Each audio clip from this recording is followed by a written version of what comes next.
10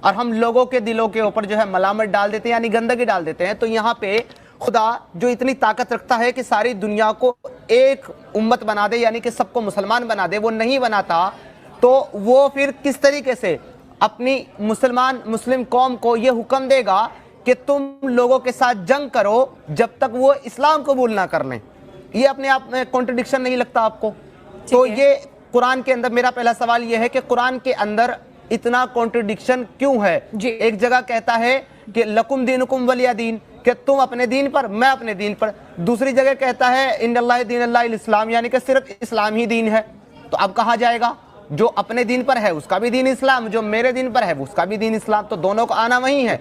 contradiction again. ٹھیک ہے, number دوسرا سوال. ایک منٹ. اس شخص نے پہلے سوال کو 2 مرتبہ, میرا پہلا سوال یہ ہے اور پہلے ایک اعتراض کر دیا, اس کے بعد دوبارہ کہا میرا پہلا سوال یہ ہے, پھر دوسرا اعتراض کر دیا.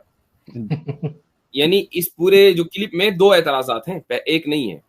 پہلا اعتراض تو سورہ یونس کی آیت نمبر 99 کو لے کر ہے کہ اللہ تعالیٰ فرماتا ہے وَلَوْ شَاءَ رَبُّكَ لَآمَنَ مَنْ فِي الْأَرْضِ كُلُّهُمْ جَمِيعًا, کہ اگر اے محمد صلی اللہ علیہ وسلم آپ کا رب چاہتا تو زمین میں جتنے بھی لوگ ہیں وہ سب کے سب ایمان لے آتے.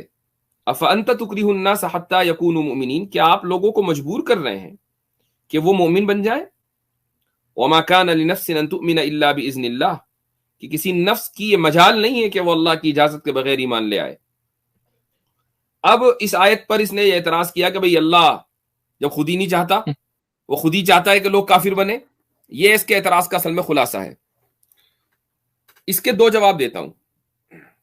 پہلا جواب نہایت مختصر اور دوسرا جواب تھوڑا تفصیل طلب.